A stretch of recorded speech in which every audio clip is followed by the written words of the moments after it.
Today's webinar is called How Can We Teach Political Theory in a Global and Comparative Way, presented by Leigh Jenco, Paulina Ochoa Espejo, and Murad Idris, authors of Political Theory, a Global and Comparative Introduction, published this year by Sage. My name is Fawzia Eastwood, and I'm a marketing manager at Sage for the Politics and International Relations books portfolio. I'm a cis woman of South Asian background. I have long, dark brown hair, brown eyes, and olive skin, and I'm wearing a red and black blouse. My pronouns are she, her. Before we start, I'd like to share some short webinar housekeeping information. My colleague Amy Douglas is technical host of today's webinar and will be co-facilitating the event with me. We are recording this webinar. However, we have switched off the cameras and muted the microphones for all the participants except the presenters and hosts. This is so that everyone can enjoy the session without background noise. And the chat box won't be available for participants during this webinar, but if you do have any questions, please don't hesitate to write them in the question and answer box, and we'll reply to as many of those as we can during the session, with some answered live by the presenters, and then try to follow up with any that we didn't get around to answering today. So please do take advantage of our presenters' expertise and focus any questions you may have around the content of today's webinar. As mentioned, the webinar is being recorded, and we'll upload the recorded video in Sage's YouTube channel over the coming weeks. In fact, maybe by later this week, it might be up there already. So we'll also share it via email and on our social media channels. Sage is on X and on Blue Sky, so do follow us there if you haven't done so already. It's at sagepub.com. We've made closed captions available during this webinar, so do switch those on if they're helpful for you. Today's webinar is hosted by Sage. Sage is a global academic publisher of books, journals, and library resources with a growing range of technologies to enable discovery, access, and engagement. Our mission is building bridges to knowledge, supporting the development of ideas through the research process to scholarship that is certified, taught, and applied across all fields of social science. Whether you're preparing to teach a course, conducting research, or looking to publish your next research paper, our Sage Politics and International Relations portfolio provide top-quality, easy-to-access materials to help you to make the best use of your time and excel in your fields. We're delighted to introduce today's webinar, which will be presented by the authors of Political Theory, a Global and Comparative Introduction. You can find out more about the book at our website, www.sagepub.co.uk, or if you scan the QR code. Attendees of today's webinar can get 25% discount, or if you're a lecturer, you can get an inspection copy. Now, without further ado, I'd like to introduce our presenters. Leigh Jenco is Professor of Political Theory at the London School of Economics and Political Science. She has taught at universities all over the world, including Singapore, Taiwan, Germany, and the United States. Her research specialism is Chinese political thought, from the late imperial to the modern era. Her publications include Changing Reference, Learning Across Spacing Time in China and the West for Oxford University Press, and Making the Political, Founding and Action in the Political Theory of Zhang Shizhao for Cambridge University Press. She is also co-editor with Murad Idris and Megan Thomas of the Definitive Oxford Handbook of Comparative Political Theory from Oxford University Press. Paulina Ochoa Espejo is Professor of Politics at the University of Virginia in the USA. She has written on democratic theory, territorial rights, and Latin American political thought. She is the author of On Borders, Territories and Legitimacy and the Rights of Place for Oxford University Press, and The Time of Popular Sovereignty, Process and the Democratic State for Penn State University Press, the co-editor of the Oxford Handbook of Populism for Oxford University Press, and of articles in Political Theory, the American Journal of Political Science, Journal of Political Philosophy, and the Journal of Politics, amongst others. She has taught Introduction to Political Theory for almost 20 years, both at liberal arts colleges and research universities. Murad Idris is Associate Professor of Political Science at the University of Michigan in the US. He writes on war, peace, empire, anti-colonialism, religion, and Islamic political thought. He is the author of War for Peace, Genealogies of a Violent Ideal in Western and Islamic Thought for Oxford University Press, and co-editor with Leigh Jenco and Megan Thomas of the Oxford Handbook of Comparative Political Theory for Oxford University Press. His articles have appeared in Perspectives on Politics, Critical Times, Political Theory, Modern Intellectual History, and European Journal of Political Theory, amongst others. At the University of Michigan, he teaches classes that span the history of ancient, modern, and contemporary political thought. Thank you, Fazia. So we are here to give all of you a sneak peek as to what this textbook is all about. My name is Leigh. As Fazia has said, I'm a professor at the London School of Economics. I'm a white British American woman with big round blue glasses. You're probably wondering how we go about doing global and comparative political theory. And I imagine if you're interested in this textbook and you signed up to the webinar, you probably are already on board with the idea that political theory should be global and comparative. But by the way, as a sidebar, if you or your students are not, that's okay too, because our textbook is a proper textbook. It starts from the ground up by explaining all of this and making a case for its own existence before we actually go on to do it. But one of the biggest questions we had for ourselves when we started this project is the same question that many of you may also have. How do we do political theory as global and comparative? If we recognize that what we are talking about is not just a few basic ideas scattered here and there across the world, but actually very complex and multivocal conversations coming from lots of different places and times, we need an approach that can be both global and comparative without being reductive or essentialist. So that means that we want to avoid the typical approach of selecting what I call the charismatic macrofauna of global thought that sort of picks representatives from different kinds of geographic traditions or cultures. Instead, we want to look at something more akin to the ecosystem of thought. The big, beautiful elephant is certainly important, but so is the colony of ants and the complex plant life, including the trees that make up the ecosystem. Not only that, but the ecosystems are dynamic and they interact with each other. They're not bounded either. We tried to convey some of this somewhat forced metaphor in the cover of the textbook, right? But what I want to talk about now is how we might capture this complexity for a student or a teacher who might be quite intimidated just by the sheer volume of stuff that you have to know in order to even start teaching global and comparative political theory. I think the problem is even worse if, like us, you want to confront the fact that all of human history might hold promise for political theory, not just the part in the 19th century where European colonialism happened. So we know that many people ended up not teaching global and comparative political theory, or just ended up with a few representative thinkers, someone from Muslim culture here or someone from Chinese culture there, simply because it was too difficult to do it otherwise. So we knew we wanted to get beyond this culture's approach or this geographic understanding of global political thought. In our teaching, we had started to pioneer some ways of doing this using what we call the question-based approach. So instead of thinking about political theory as a field of study that provides information, we can think about political theory as a field of study that asks questions. The questions, could things be otherwise? And should they be, are actually at the core of the field. They allow us to transcend our current situation and think of other possibilities. Often, these possibilities are located in the history of political thought. But we took this and ran with it. Rather than thinking that we had to go into this trying to capture the je ne sais quoi of each culture and bring it into the political theory conversation, adding, some Indian ideas or Chinese ideas to the basket of political theory, what if we could think about how the basket itself might change? Could the juxtaposition of different situations, texts, voices, or dilemmas generate new questions for political theory? Well, we say yes. The textbook is organized around a set of shared themes, which form the title of each chapter, and these themes address these questions, right? So, for example, we have chapters on property and territory, the origins of politics, and equality and hierarchy. So these themes, or these questions, these juxtapositions of topics, voices, ideas around a set of questions or themes, bring together authors and texts that are not usually compared. And the idea is that in doing so, new concepts and questions can be formed.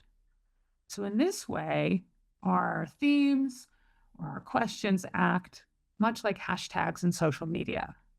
These are questions or phrases or themes that organize groups in open-ended ways so that they can come together but also move apart, kind of like flocks of birds. What is interesting and useful for our purposes is that these kind of hashtag groups might come about spontaneously without prior direction or leadership. All that has to happen is an argument for why they should be connected on a shared theme. And as an aside, I should say, actually, the part of this also involved working together with each other, the three of us, to start a conversation in our shared areas of expertise. What kinds of questions came out of just talking to each other? Me as a scholar of China, Paulina working on Latin American thought and the Spanish Empire, Murad and Islam and its interactions with European thought. This is a co-authored work, not an edited volume. And now, although we speak with one smooth authorial voice, it's reflecting the conversations we three had in the development of each and every chapter.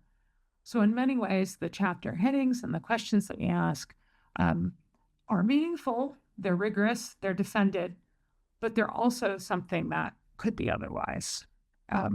We wanted to create the themes or questions around self-creating and open-ended juxtapositions. So ideas, texts, and perspectives in each chapter are placed alongside each other in ways that we hope are mutually illuminating. In other words, we try to provide in each chapter with its theme an infrastructure that enables connections to happen, to be contested, and to be remade, including by readers and teachers. All of you, that is. So let's give some examples. So my example that I want to talk about briefly as to how we do this is great texts. Great text is the theme as well as the name of the second chapter in our textbook.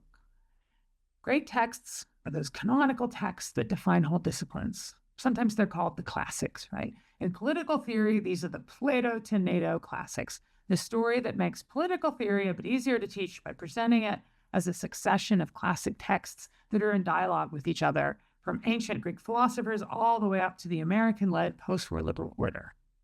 But in this chapter, Great Texts, we examine what makes texts great by looking at how canons are made. We juxtapose, for examples, contrasting how political knowledge has been constructed by, but also found within Confucian and Islamic canons, as well as modern university courses, such as the Common Core Reading List of great books at Columbia University in New York City. We give lots of accessible information about the historical and cultural context of these four canons of great texts, and along the way, we consider how comparison of these canons helps us understand how we might read political theory better. We show that some of these canons changed their constitution of texts greatly over time. Texts that were considered crucial to proper education in one era dropped out of consideration entirely in the next. Other canons had more stable constitutions over time. But in all of these cases, judgments about which texts were great, were essential, were important, and in what way that greatness might be evident all changed dramatically over time. So one of the things we try to do in the chapter is to show that while classics can be super important, even necessary in shaping our thinking, their importance is not self-evident. So they take on shape and significance based on the kind of infrastructure that surrounds them. And this infrastructure, we try to say, is often within our capacity to control or to contest. In fact, we end the chapter by thinking about the need to make our own canons. What might collecting together certain texts or even non-text experiences from past and present, from global contexts, from parochial contexts, from contexts that are near and far, help us in thinking more globally ourselves? Does that enable greater reflection on what politics is and where it happens, or should we dispense with great texts altogether? These are the kinds of questions that we hope will generate lots of exciting discussion with you and among your students. Now, Paulina has another example, the state and its alternatives. Thank you, Leigh. So I'm Paulina Ochoa Espejo. I'm a woman with gray hair, wearing big glasses and an orange blouse. And yesterday on the bus, somebody came up to me and told me, "Are you a professor?" So I guess I look like a professor. So I'm going to talk about the state and its alternatives, which is one of the chapters in the book. So when we hear the words international, comparative, or global, many of us imagine something like this. So when we are thinking about global and comparative political theory, Clearly, somebody will imagine that the world is divided into countries and that these countries have strict borders between them. And each country has a territory and they have institutions and populations that are homogeneous within the country, and that the people there share a common culture. So in political science, people often compare between countries. And of course, this makes sense if the countries have similar institutions and the institutions are, again, homogeneous across the country. So for example, the army or tax collection agency. And so it makes sense to compare those institutions across different countries. But in political theory, this way of comparing does not always hold, because across the world and across time, there have been many ways of organizing politics. And we should not be constrained by just one political form.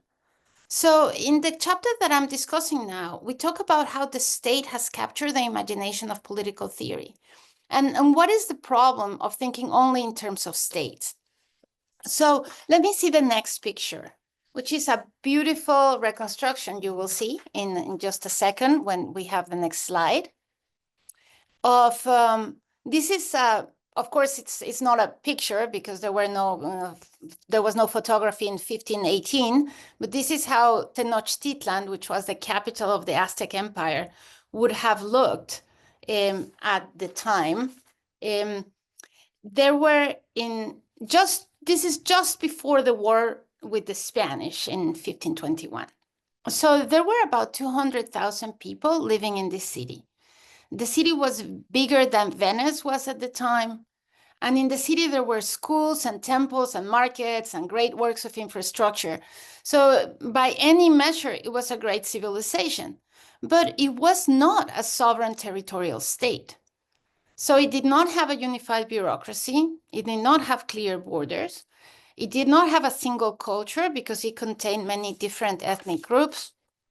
So this was a distinct type of political organization. It was called an altepetl in Nahuatl, which literally means water mountain. So just as they were these kind of organizations across what is now Mexico, that were great civilizations but not states, there are many ways of organizing politics.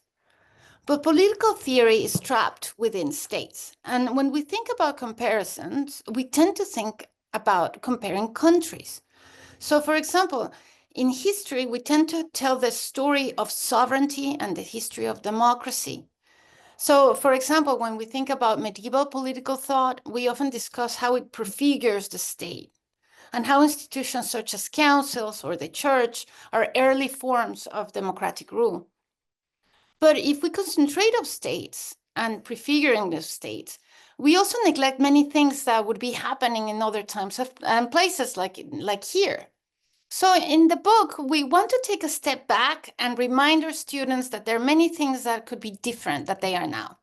So there are still many things that are not converging on a single idea or a single way of organizing institutions.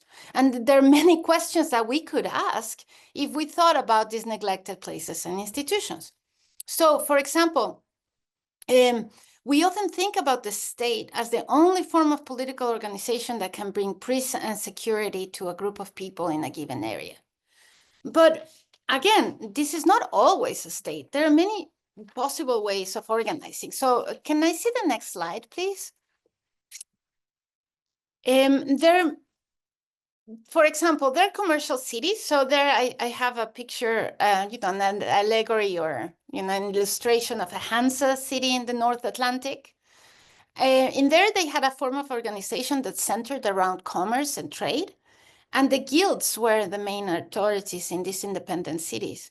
But there are many others. For example, there are religious centers, like the great monasteries in many parts of the world, where there were almost like an enormous big city with their own authorities and their own way of organization. There are empires, of course, which bring together many nations and cities and countries, many ethnicities and institutions. There are towns like the independent cities of the Middle Ages that you may know, but also many small agricultural villages throughout the world. places that live on their own independent lives without the help of the central state. And they're nomadic politics, where people change from place to place, but they still have territories, institutions, and political orders, and yet they're not states. So part of the task of global and comparative political theory is to remind us that there have been and there are ways of thinking about politics that cannot be reduced to the ones that we are used to. So in this chapter in particular, we talk about these neglected forms of political organization, and we also explain how those that deviate from the norm have often been considered barbaric in Western political theory. So, for example, in the next slide, we have the example of the Turkic or the Mongol horde. So you probably know that in English, when you say horde, it has some connotations. So the word actually was borrowed from the Turkic name from this nomadic kingdom, Orda, which would move entire 10 cities around its dominion. So the example is the Golden Horde of Eurasia, and it was a flourishing polity that centered on the great 10th city of Sarai, and it moved around along the banks of the Volga River. But of course, when Orda entered English by way of Russian in the 1600s, the users fastened on these Turco-Mongolic nomadic ways and some of the tactics used by Genghis Khan, and so horde began to mean a large, frightening, unruly throng. So the English word tribes also is another example. It began life as a medieval term to refer to the three original families in ancient Rome, but then it became an anthropologist term to use to describe a classless social organization. And then by the 19th century, it began to connote primitive or barbaric because those tribes were seen as lacking states. So part of what we do in this chapter is to put all of this in the context of the standard history of political thought. So in the next slide, please. So these courses often start with Hobbes. I usually start my modern political theory with Hobbes.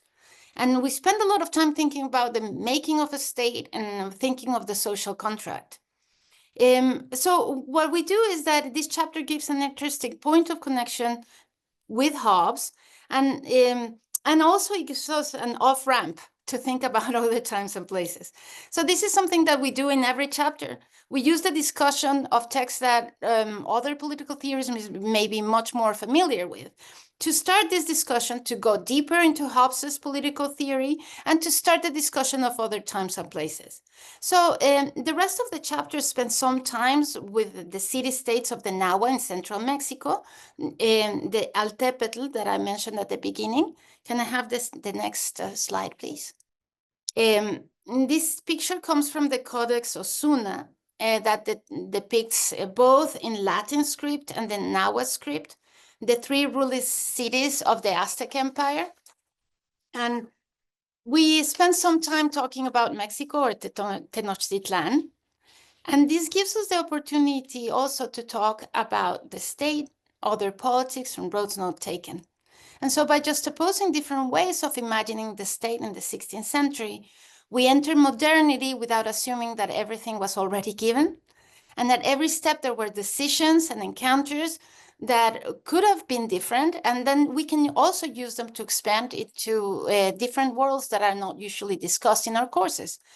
And it also allows us to talk about global processes like colonialism, empires, and commerce. And we do this while remembering that while everything might be connected, not everything is always the same. So I'll leave it there, and I'll pass it on to Murad, who'll talk about another of the chapters in the book. Wonderful. Thank you, Paulina. I think that's really a generative chapter that shows how the state has constrained our imaginations and really helps expand the horizons of what we see as possible and what's visible. I'm Murad Idris at the University of Michigan. I'm an Arab man with dark hair, starting to gray, wearing a blue polo shirt, and I have a beard. The chapter on violence and war treats another topic that's of interest to students, and one that unfortunately is not alien to the world. It's not one that we can safely put in the past. The chapter equips students with competing ways of thinking about violence and what framing war around some specific aspect can illuminate about violence, politics, and the theorist. In the chapter, for example, students read about framing war in terms of self-serving narratives, in terms of war in relation to other forms of violence, and in terms of the materiality of the spoils of war and plunder and their relationship to society more broadly. Theories are not just abstract philosophical ideas. They do things in the world. And what we name something has real power in the world. What we name it can be a way of invoking a certain frame, which brings some things into view, but not others. And that in itself can help students navigate what they see around them. For example, talking about something as a just war can activate a set of ideas about authority and a legitimate grievance. On the other hand, the other thing that we can see when we think about how these are frameworks and philosophical observations is that the world isn't one where they're just applied directly to it in a kind of one-to-one ratio.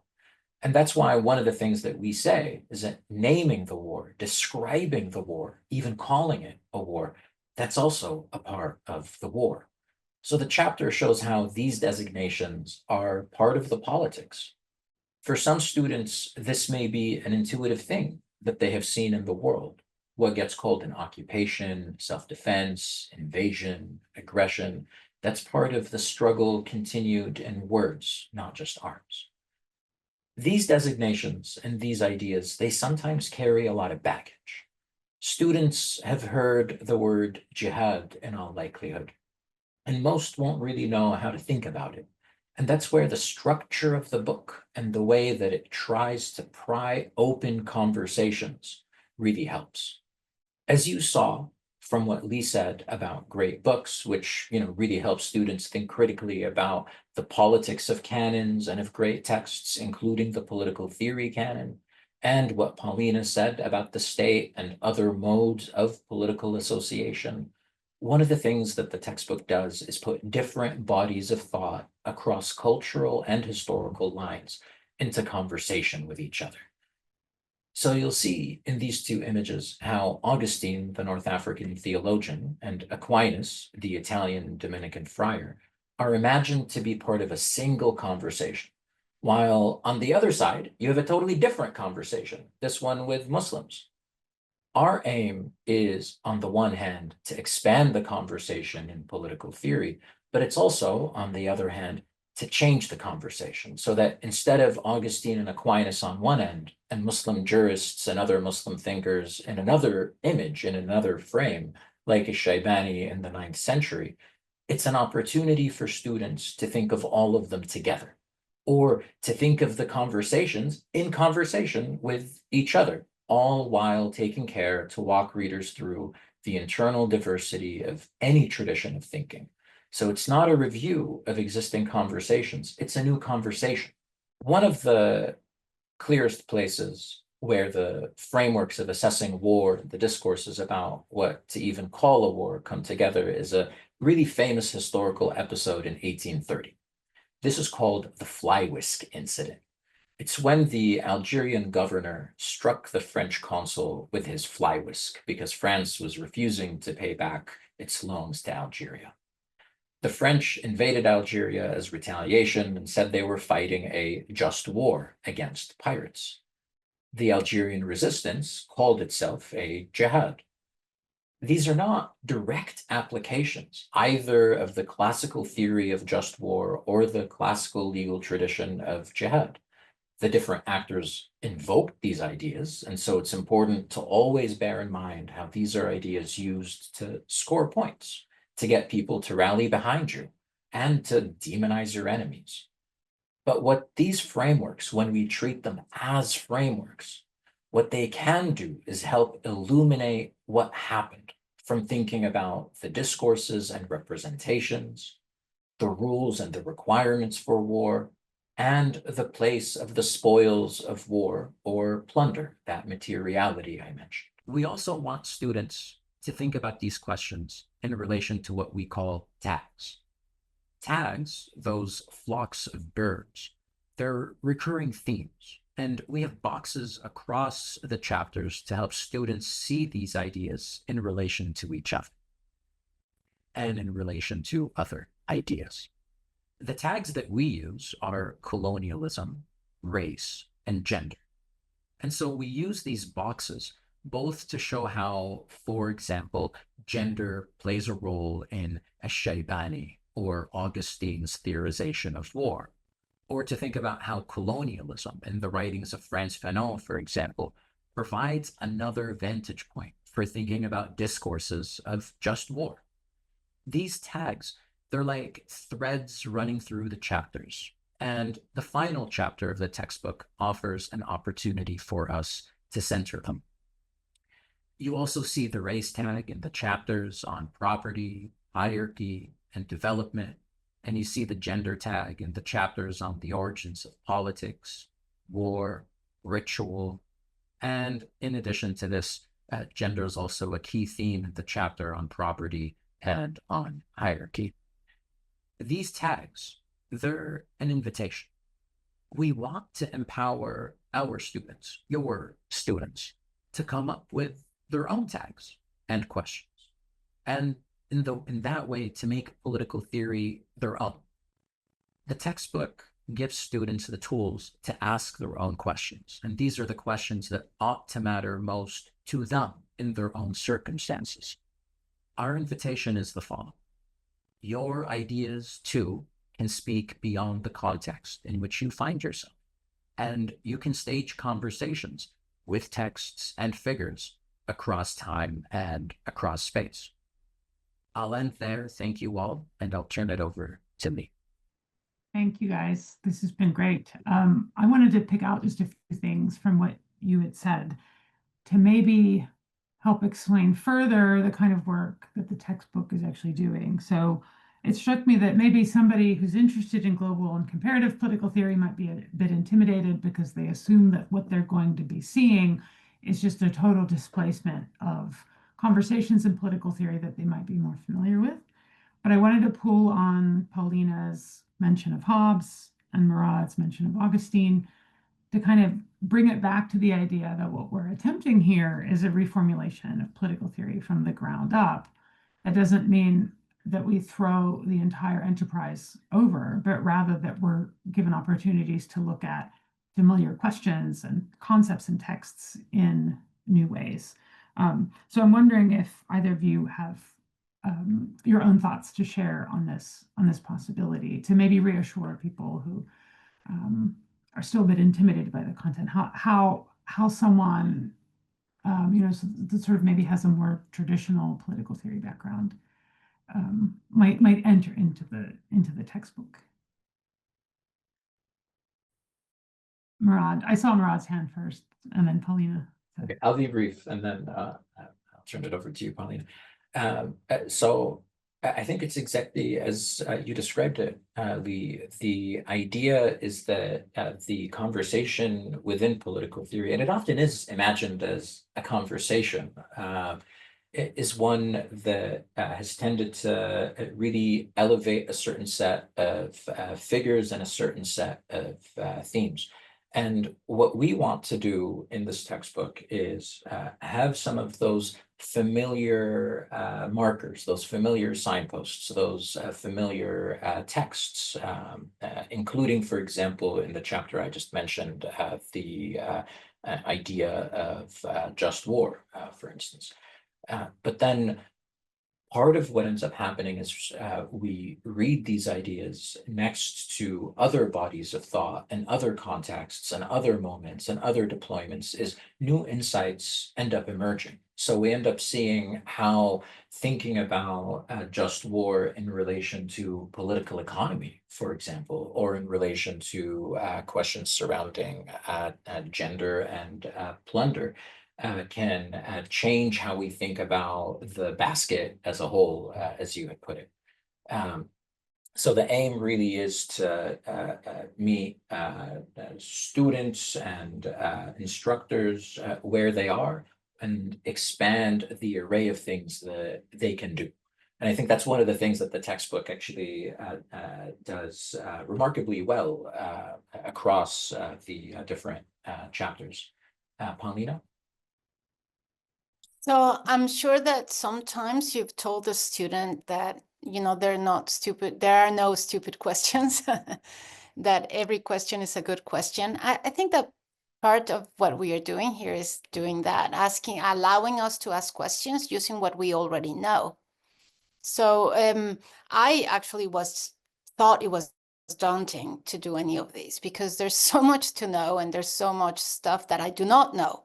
So being able to hold on to what you already know of and make comparisons and use it as a starting point is something that was very important for us. So I think that every chapter has something that would be quite familiar to any of you from any perspective that you're taking. And that allows you to use it as a starting point or as a jumping platform for other places that you may want to go and to ask your own questions. Speaking of questions, I also wanted to highlight to our webinar participants that we are now open for questions, and there is a Q&A that's been enabled, so please send those questions to us. While we're waiting for those to come in, I just wanted to sort of offer my own comments on this, which is to say, I mean, yes, I think we focused a lot in this webinar on the questions that we can ask and that we are asking in political theory, but I also wanted to say we offer a lot of content in this book. So in the sense of like just information and details about the kinds of texts or events or situations that you might want to know more about from global settings, right, that you can include in a conversation about political theory. And we offer resources for that as well. I mean, so each chapter also concludes with a set of recommended readings as well as some recommended translations, because all of the stuff we discuss is available in English translation, which we think is really important for enriching student engagement with the book and for taking the kinds of questions or the curiosity of students further. So in that sense, we like to think of this textbook kind of like not as a microwave meal, like you might be expecting something you can just like pop into the microwave and then you sort of eat it and it doesn't taste very good, but rather it's a set of delicious curated ingredients that have been put together by a set of chefs who can come into your kitchen or your classroom, as it were, and put the materials together in a really interesting way, but then also along the way teach you how to put more materials together, right? Like you'll have the food in front of you. The ingredients are yours to do with as you please. And we just sort of give you some really delicious suggestions for taking them forward. Delicious, intellectually delicious, as it were. So I don't know if any of you wanted to come back on that. I'm looking at the Q&A. I don't see any Q&A at the moment. Oops. Oh, Fazia. Hello, hi. Sorry, hi. yes, we do have some questions which came in earlier. And if you're ready to take some of these, I can ask you some of those now, if that's all right. So one of the questions which came up before was, is this book historical or contemporary? That's a very interesting question. I don't know who'd like to answer that. Paulina, would you like to answer to that one, please? Sure. I think that a lot of people think that we can't compare outside contexts that are very specific. So it's either historical or contemporary. Because this is not a chronological book, we don't start in the past and then build up through different figures towards the contemporary time. We don't take that approach that usually people who are doing a historical perspective or an introductory course starting with the Greeks and then following the history throughout the centuries. What we do is that we start with problems, but these are not necessarily contemporary problems. These are problems that could appear at different times. So what we do is that we try to bring together using a particular problem, different examples from different times and places. So for example, the chapter on property and territory takes example, like discusses Locke and discusses contemporary legal thinking, but it also deals with indigenous thought in in early 16th and 17th century North America. So we use this juxtaposition to generate a good discussion and different questions. So it's neither historical nor contemporary. We try to come with problems that are important for us and use the history to answer them. Thank you. That's really great. Thank you. There's a couple of other questions that come through on the question and answers, and do please keep those questions coming in, by the way. So Murad has something. Sorry, Fuzzy, Murad has something to say. Yeah. Oh, excuse me. Sorry, Murad. Sorry to interrupt. Okay. I just want to say two quick things about the textbook with regard to this question about the historical and the contemporary. The first is that, echoing everything that Paulina said, I wanted to add that in the very beginning of the textbook, there's a really handy timeline because we are jumping into different historical moments and putting them together. So we have this handy timeline in the beginning that helps students and instructors navigate when something took place, where it took place, and what it was, whether it's a person, a text, or a historical event. And the second thing that I wanted to mention on something being contemporary, there's the way that things can be contemporary can sometimes also be surprising.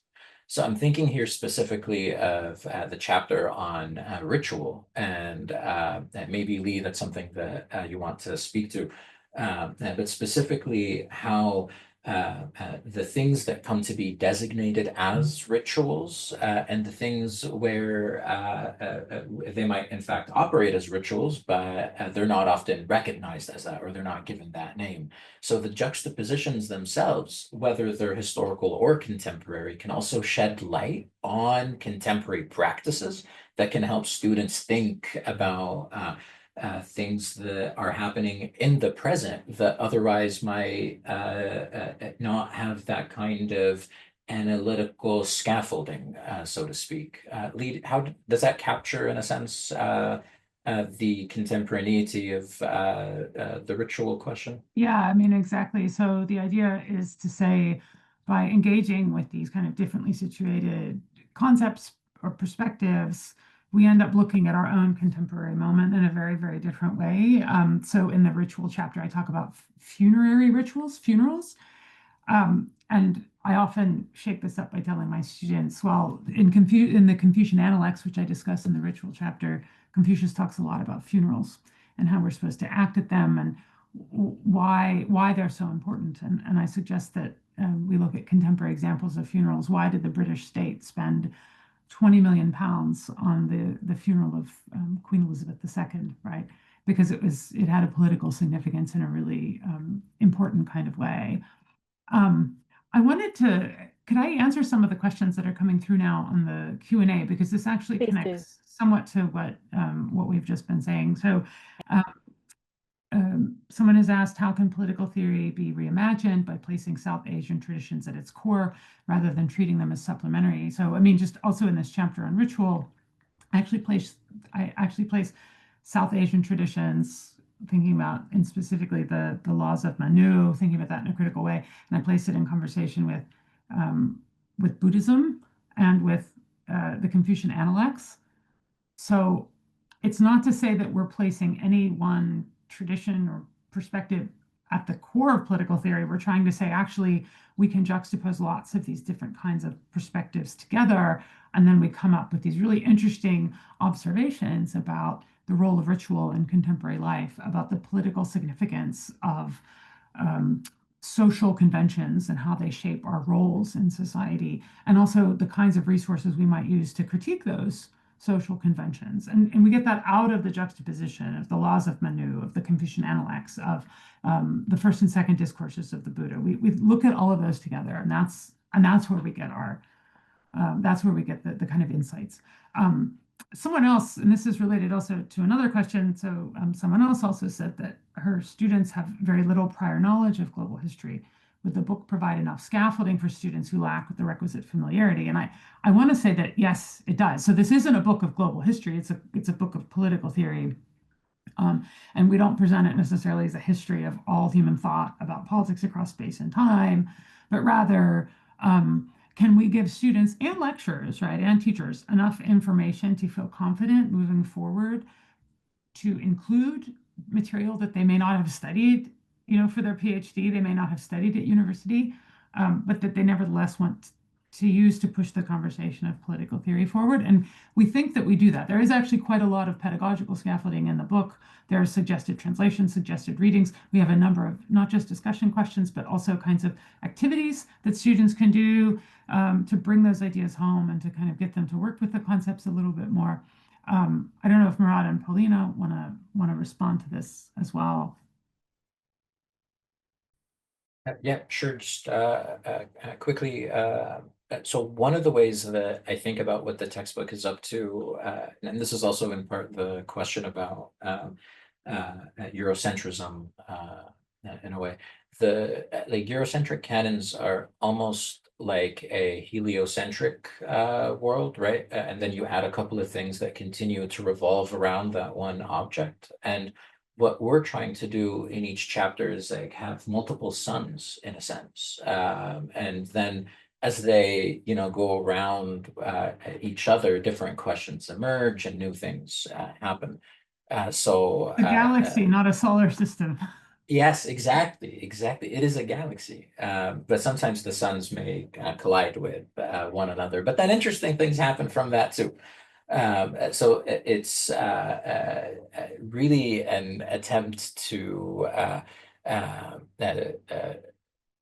have two things happen simultaneously, and one is have all this different scaffolding and really ensure that the narratives in the chapters are explicit about what some particular theme is, why we're turning to it, what it means, what it illuminates about the current world, and the different things that it does at the hands or in the hands of different thinkers or movements. So one quick example in the chapter on equality and hierarchy, the chapter begins by talking about these two concepts today at a very particular moment, but then we turn to how different commentators on the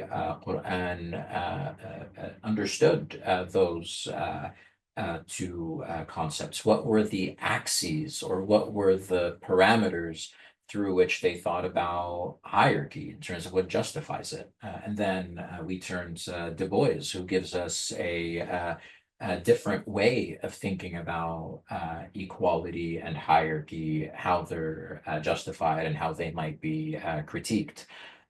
So the scaffolding there, I think, is intended to ensure that the textbook is suitable for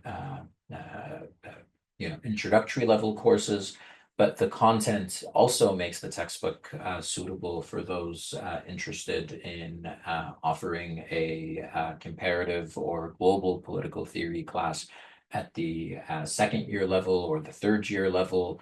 And one final point there is that there's a lot in the textbook, and I think that one of the things that we really wanted the textbook to offer instructors is the ability to pick and choose.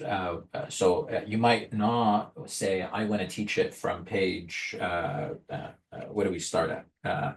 Roman numeral IX all the way to the end, but rather to say, actually, these are the particular chapters that I'm really interested in and that will really work. And I want to spend a couple of weeks on each of them, for example. So there is a kind of choose your own adventure openness to the textbook as well.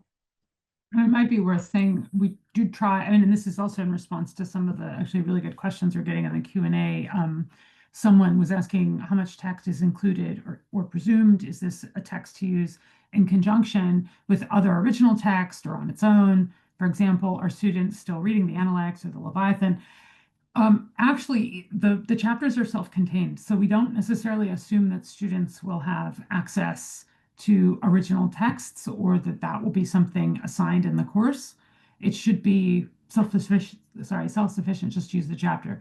That being said, we recommend a series of translations, and those translations are open access or freely available to the extent that's possible.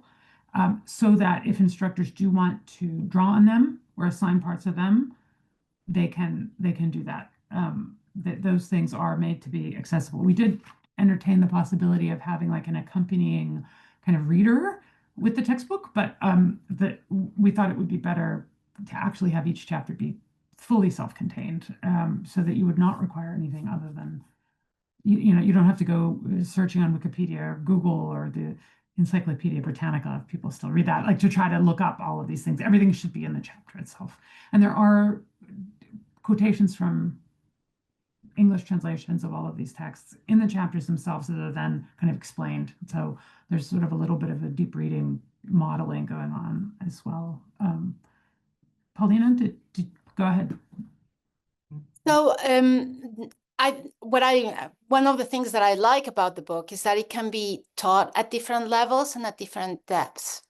So you could start by just reading the chapters, and you would get, I mean, you would get a good introduction to some of these ideas, and just focus on the chapter and read it slowly. So we don't necessarily think that you should read everything in one course.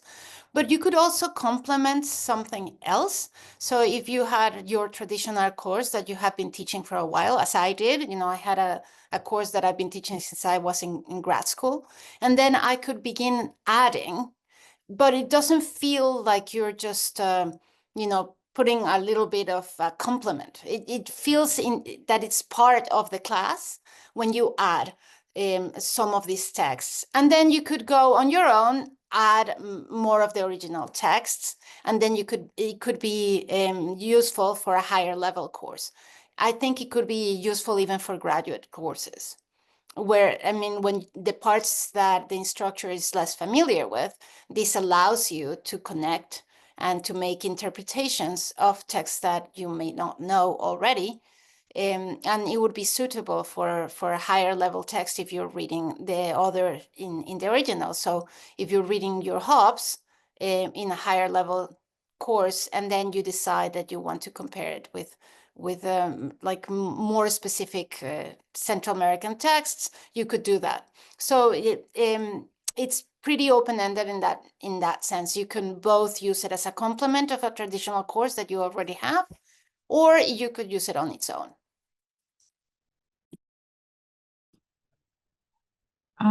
I'm also getting a question, which I think is actually quite interesting and maybe worth elaborating.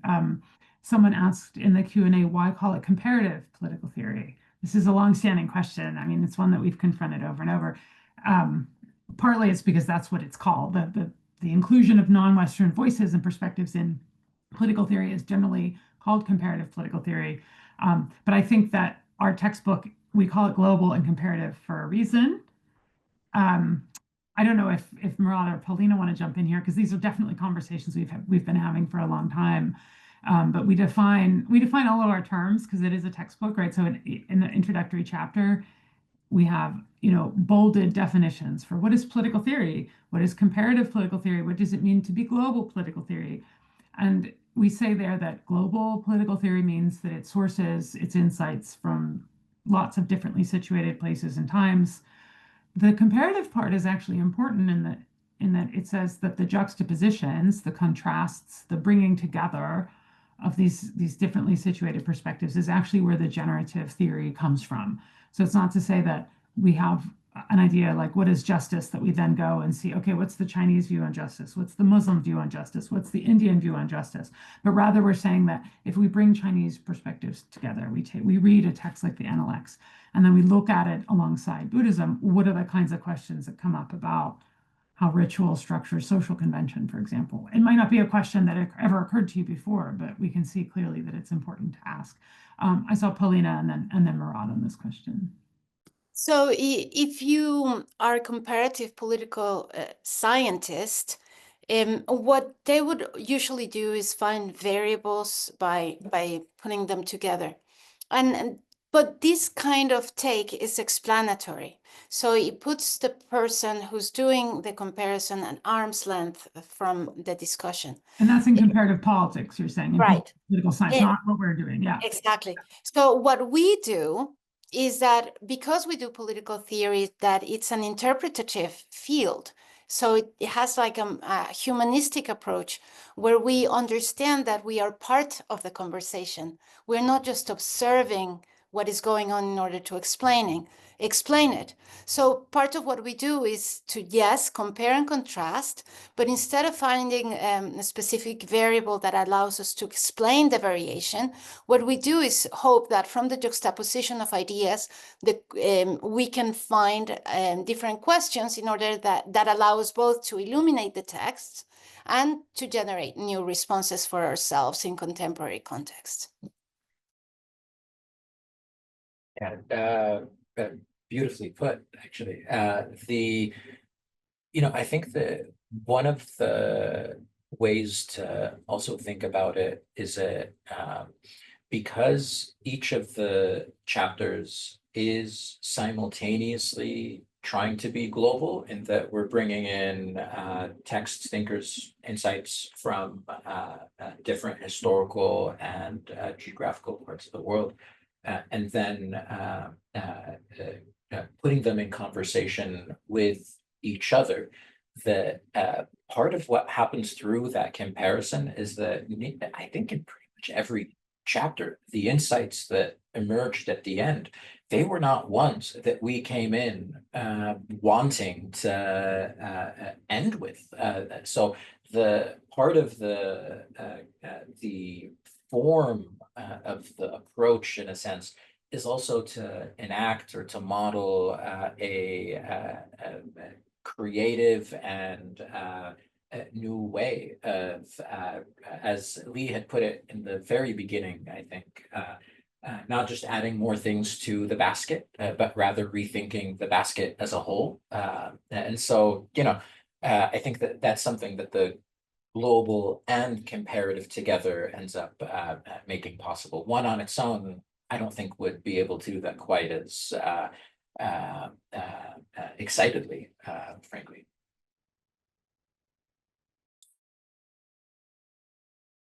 Thank you very much for answering those questions and speaking to all of those different parts of the discussion. And that brings us to the end of our question and answer section.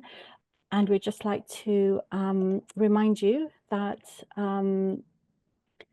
if you have asked a question we didn't get around to answering, we'll try to follow up later after this session. But don't forget to visit our webpage to find out more about political theory, a global and comparative introduction written by today's presenters. And you can buy a copy of the book with a 25% discount if you use the code SAGE, AUTH25. Or if you're a lecturer or a module leader, you can actually request an electronic inspection copy gratis from our webpage as well. So we'll be sending an email around to you with the webinar recording link over the next few days. So you can watch it again or share it with any colleagues who may be interested or may have missed this. And once again, I'd like to say a huge thank you to Leigh, to Paulina, to Murad for their time today and for the very insightful discussion. And thank you also to Amy for co-hosting the Q&A box and all the technical support to facilitate the webinar. And thank you to everyone today for joining us. Goodbye. Thank you. And thank you for the great questions from the audience. They were really fun to answer and exactly the right questions to be asking. Thank you. Thank you again.